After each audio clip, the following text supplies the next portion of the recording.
محترم احبہ السلام علیکم ورحمۃ تعالی وبرکاتہ۔ بزرگان دین اولیاء کاملین کی ذات بابرکت ذات مقدس ذات سے کرامات کا ظہور ہوا کرتا ہے۔ دین اسلام کی نشیب و فراز کو ہموار کرنے کے لیے انبیاء علیہ السلام کو معجزات عطا کیے جاتے ہیں، جبکہ اولیاء کرام کو کرامات سے نوازا جاتا ہے۔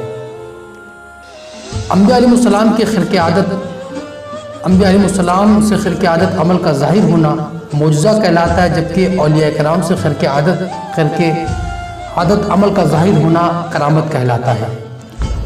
اللہ تبارک و تعالیٰ بعض بنیاد کی وجہ سے ایسے خوارق و عادات اپنے مخصوص اور محبوب بندوں کو عطا فرماتا ہے۔ یہ بات قابل توجہ ہے کہ اللہ تبارک و تعالیٰ کی اس مخلوق میں ایک بڑی عظیم المرتبت شخصیت ہے، جس کو اللہ تبارک و تعالیٰ نے اپنی بے پناہ عنایت اور خوبیوں سے نوازا ہے۔ سید بدیع الدین احمد قطب المدار زندہ شاہ مدار رضی اللہ تعالیٰ عنہ کی ذات درمیان اولیاء بڑی منفرد اور فقید المثال ذات ہے۔ حضور قطب المدار رضی اللہ تعالیٰ عنہ جہاں اپنی ولایت میں ایک چمکتا سورج ہے، آفتاب و مہتاب کی حیثیت رکھتے ہیں، دوسری طرف باب کرامت میں آپ کی کرامات بھی انفرادی حیثیت رکھتی ہیں اور دیگر اولیاء کاملین کی کرامتوں سے بے مثل بے مثال کرامت کا ظہور آپ سے ہوا کرتا تھا۔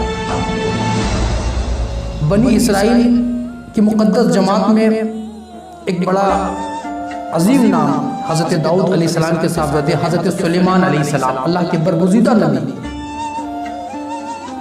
جن کا بڑا مخصوص معجزہ تھا کہ ہوا پر ان کا قابو تھا، تخت پر سواری کرتے تھے، 2-3 ماہ کی مدت سفر کی دوری کو چند وقتوں میں مختلف سمتوں کا سفر کر کے واپس آ جایا کرتے تھے۔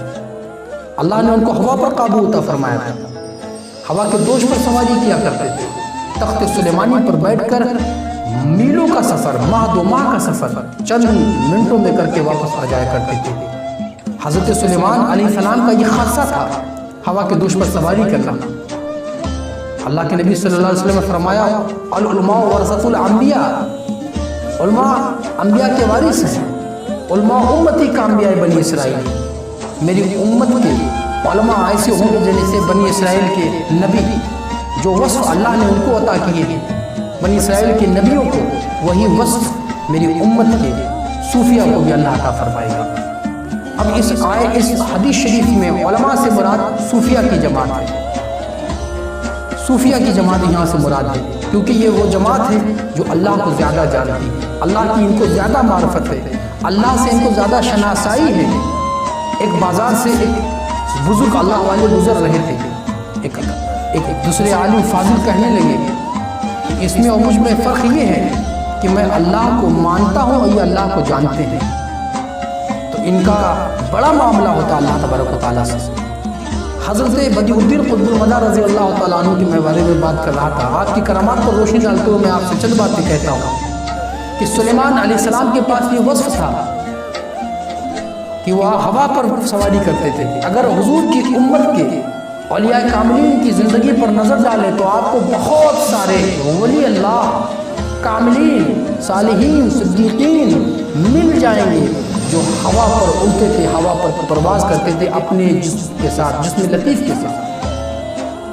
لیکن حضرت سلیمان علیہ السلام کے معجزے کا کوئی مظہر عتم نہیں ملے گا، لیکن آپ حضور سیدی بدیع الدین قطب المدار کی زندگی اور ان کے باب کرامت پر نظر ڈالیے تو آپ حضور حضرت سلیمان علیہ السلام کے معجزے کے مظہر عتم تھے۔ آپ بدیع الدین قطب المدار کی ذات میں آپ کو حضرت سلیمان علیہ السلام کے معجزے کا مشاہدہ نظر آئے گا، وہ صفت نظر آئے گی۔ اب غور کیجئے کہ حضور سرکار سید بدیع الدین قطب المدار رضی اللہ تعالیٰ عنہ جب دین اسلام کی آبیائی کے لیے، اسلام کی نشر و اشاعت کے لیے سفر فرماتے تھے تو آپ کے پاس بھی ایک تخت تھا، نورانی تخت، فلائنگ کارپیٹ، رائٹرز نے لکھا ہے فلائنگ کارپیٹ تھا، آپ اس پر سوار ہوتے اور دین اسلام کی راہ ہموار کرنے کے لیے، جس طرح سے حضرت سلیمان علیہ السلام ملک کے گوشے گوشے میں، چپے چپے میں سفر فرمایا کرتے تھے، سیاحت فرمایا کرتے تھے، اور آپ کی بادشاہت پوری دنیا پر تھی۔ 4 لوگ ایسے گزرے ہیں جن کی بادشاہت پوری دنیا پر تھی۔ سب سے پہلے حضرت سلیمان علیہ السلام، نمبر 2 پہ حضرت ذوالقرنین، اور 2 کافروں میں ہیں بخت نصر اور نمرود۔ تو سلیمان علیہ السلام تبلیغ کے لیے سفر فرماتے تھے اپنے تخت پر، تو وہ حضور قطب المدار وراثت انبیاء رکھتے ہیں، اور آپ بھی تخت پر سفر فرماتے تھے، دنیا اسلام میں گھومتے تھے۔ کبھی آپ کا تخت مصر کے بازاروں میں، کبھی فلسطین کے جنگلوں میں، کبھی یونان کی وادیوں میں، کبھی پہاڑ کی چوٹیوں پر، کبھی صحراؤں اور بیابانوں میں آپ کا تخت اترتا، صوفیہ کی جماعت سامنے بیٹھتی، آپ سے فیض حاصل کرتی تھی۔ آپ کے اندر یہ وصف تھا۔ آپ حضرت سلیمان علیہ السلام کے معجزے کے مظہر آتم ہیں۔ ایک بار آپ ایک سیاحی کے سفر کے لیے اپنے تخت شاہی پر پرواز کرتے ہوئے ایک آبادی سے گزر رہے تھے۔ یکایک جناتوں کی آبادی تھی۔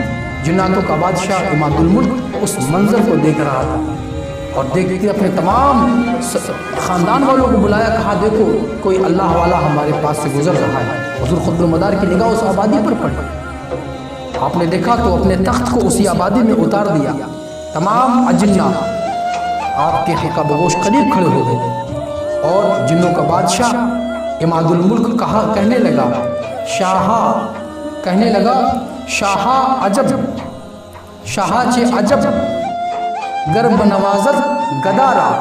کیا بڑی بات ہے کہ اللہ جس کو نوازنے پہ آتا ہے کسی چیز سے بھی نواز دیتا ہے، وہ ہر چیز سے جس کو چاہتا نواز دیتا ہے، اس کے لیے کوئی بڑی بات نہیں ہے۔ حضور قطب المدار نے ان جنوں سے کہا کہ لا تحب الدنیا فتکونوا من الخاسرین، کہ تم دنیا کی عشق میں، دنیا کی وارفتگی میں، دنیا کے شوق میں، اس کے ذوق میں الجھے ہوئے ہو۔ اس سب کو ترک کر دو، ان سب کو چھوڑ دو، اور اللہ کے راستے پر آ جاؤ، اللہ کے محبوب کے بتائے ہوئے راستے پر آ جاؤ۔ جناتوں پر آپ کی تقریر کا بڑا عجیب اثر ہوا۔ عماد الملک آپ کے قریب ہوا اور کہنے لگا کہ حضور آپ کا بیان، آپ کا ارشاد سراپا ہدایت ہے، ہم پر تو خواہشات نفسانیہ کا زور ہے، خواہشات نفسانیہ ہم کو کسے ہوئے ہیں، وہ کمندے ڈالے ہوئے ہیں۔ حضور سرکار بدیع الدین قطب المدار نے فرمایا کہ پریشان مت ہو، اللہ غالب علی کل غالب، ہر غالب چیز پر اللہ غالب ہے۔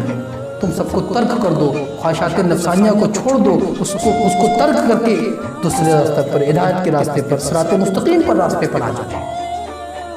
تو وہ جنات کہنے لگے افسوس ہماری زندگی پوری بیکار گزری، تباہیوں میں گزری، اب اللہ کی رحمت کے قریب ہم آ سکتے ہیں۔ حضور نے فرمایا بے شک تم قریب آ سکتے ہو، لا تقنطوا من رحمت اللہ ان اللہ یغفر الذنوب جميعا، بے شک اللہ رب العالمین کی جب رحمت کی کوئی قریب آتا ہے اور اس سے بخشش چاہتا ہے تو وہ سب گناہ معاف فرما دیتا ہے۔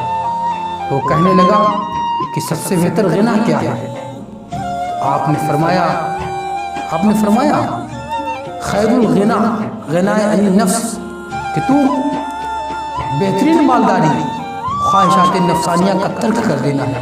جس طرح سے حضور نے فرمایا تھا لا یؤمن احدکم حتی اکون تبعا لما جئت بہ، کوئی شخص اس وقت تک مومن نہیں ہو سکتا جب تک اپنی خواہشات کی اتباع کرتا رہے، خواہشات کی پیروی کرتا رہے، مومن نہیں ہو سکتا۔ حضور قطب المدار نے فرمایا کہ بہترین غنا خواہشات نفسانیہ کو ترک کر دینا ہے، اور بہترین مالداری آخرت کے لیے زاد یعنی مال جمع کرنا ہے، نیکیاں جمع کرنا ہے۔ حضور قطب وحدت منبع حسنات سرکار سیدی بدیع الدین قطب المدار المعروف زندہ شاہ مدار رضی اللہ تعالی عنہ کے کلمات مقدسہ کا بڑا اثر اس کے دل پر ہوا، اس کے دل کی دنیا بدل گئی۔ پورا قبیلہ جنوں کا آپ کے ہاتھ پر مشرف با اسلام ہو گیا، سب نے آپ کے ہاتھ پر بیعت حاصل کی، اور عماد الملک حضور قطب المدار کے ہاتھ پر بیعت ہونے کے بعد آپ سے خلافت بھی اس کو حاصل ہو گئی، اور تا حین حیات وہ آپ کی صحبت سے فائدہ اٹھانے لگا، حضور قطب المدار کے ساتھ سفر و حضر میں رہنے لگا۔ جب یہ کالپی والا واقعہ پیش آیا تھا کہ کالپی کا بادشاہ آپ سے ملاقات کرنے کے لیے آیا اور آپ کی طرف سے اجازت نہیں تھی کہ وہ اندر داخل ہو آپ کے حجرے میں، جیسے جیسے کوئی چیز لگا کر جھانکنا چاہتا دیوار خود بخود اونچی ہوتی چلی جاتی، دیوار خود بخود، یہاں تک وہ ہاتھی بھی لے کے آیا، ہاتھی پہ کھڑے ہو کے حضور قطب المدار کے حجرے میں جھانکنے کی کوشش کی، جنات نے اس دیوار کو اور اونچا کر دیا، آخرکار وہ پریشان ہو کر واپس چلا گیا۔ پھر سرکار قطب المقدار کے تعلق سے غلط بیانات بھی اس نے کی، اس کو سزا بھی ملی۔